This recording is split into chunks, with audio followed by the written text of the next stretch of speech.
Hi friends, ഇന്നത്തെ വീഡിയോയിലേക്ക് എല്ലാവർക്കും സ്വാഗതം. ഇന്ന് നമ്മൾ ഇത് കണ്ടോ, മുരിങ്ങക്കായും തക്കാളിയും ഉരുളക്കിഴങ്ങും കൂടെ കറി വെക്കാൻ പോവുകയാണ്. ഒരു 10 ഉരുളക്കിഴങ്ങ് ഇത് മുരിങ്ങക്കായ എടുത്തിട്ടുണ്ട്, ഒരു ഉരുളക്കിഴങ്ങ് എടുത്തിട്ടുണ്ട്, ഒരു 3 തക്കാളി എടുത്തിട്ടുണ്ട്. ഇത് നമുക്ക് കറി വെക്കാം. ഇത് വെന്തുകൊണ്ടിരിക്കുകയാണ്. ഞാൻ നിങ്ങളെ വീഡിയോ കാണിക്കാൻ മറന്നുപോയി.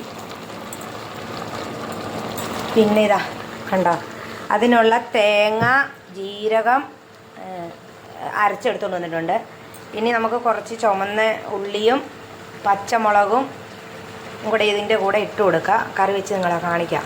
അപ്പം നമ്മൾ മുരിങ്ങക്കായെല്ലാം വെന്ത് തക്കാളി മുരിങ്ങക്കയും ചെറുപയറും ഉണ്ട്, കുറച്ച് വെന്തിരിക്കുവാണ്. ഇനി ഇത് കടുക് പൊട്ടിക്കാൻ വേണ്ടി നമുക്ക് ഇതിനകത്തേക്ക് കുറച്ച് കടുക് ഇട്ട് കൊടുക്കാം. എണ്ണയൊക്കെ ചൂടായി, എണ്ണ ഒഴിച്ച് വെച്ചേക്കുമായിരുന്നു കേട്ടോ. ഇനി എണ്ണ ഒഴിച്ചത് കണ്ടില്ല എന്ന് പറയണ്ട.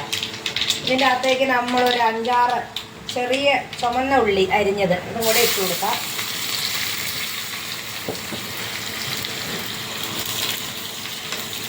നല്ല സൂപ്പർ കറിയാണ് കേട്ടോ. ഇപ്പോൾ ഞാൻ പറിച്ചുകൊണ്ട് വന്ന മുരിങ്ങക്കയാണിത്. മുരിങ്ങക്ക പറിച്ച വീഡിയോ നിങ്ങൾ കണ്ട് കാണുമല്ലോ. അപ്പോൾ ആ മുരിങ്ങക്കയാണിത്. ഏതെല്ലാം മോഡൽ മുരിങ്ങക്ക വെച്ച് കറി വെക്കാമെന്ന് നിങ്ങളെ ഞാൻ കാണിക്കാം. ഇതൊരു തരമാണ്. ഇനി അടുത്ത ദിവസം കറി വെക്കുമ്പോൾ കാണിക്കാം കേട്ടോ. ഇത് നമ്മൾ നല്ലവണ്ണം ഞാൻ വഴറ്റി മൊരിച്ചെടുക്കും. ഇതിൻ്റെ കൂടെ നമ്മളിതാ ഒരു 2 വറ്റൽമുളക് മുറിച്ചത്, ഒരിച്ചിരി കരിവേപ്പില, ഇതും കൂടെ മൂപ്പിച്ചെടുക്കുക.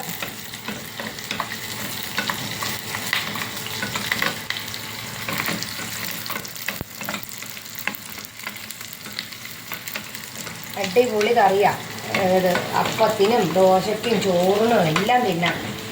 ചപ്പാത്തിക്ക് സൂപ്പറാണ് കേട്ടോ.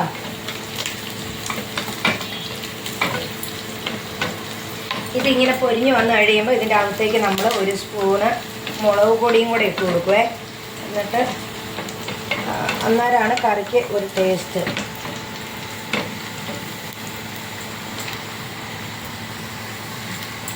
ഇതാണ് മുളക് പൊടി. തീ ഓഫാക്കാം, അല്ലെ കരിഞ്ഞു പോകും.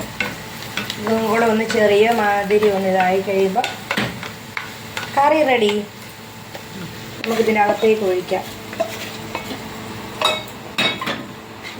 മുരിങ്ങക്കായും ഉരുളക്കിഴങ്ങും എല്ലാം സൂപ്പർ കറി. ഇതാ കണ്ടോ. പുതിയൊരു വീഡിയോ ആയി വരുന്നവരെ എല്ലാവർക്കും ബൈ ബൈ.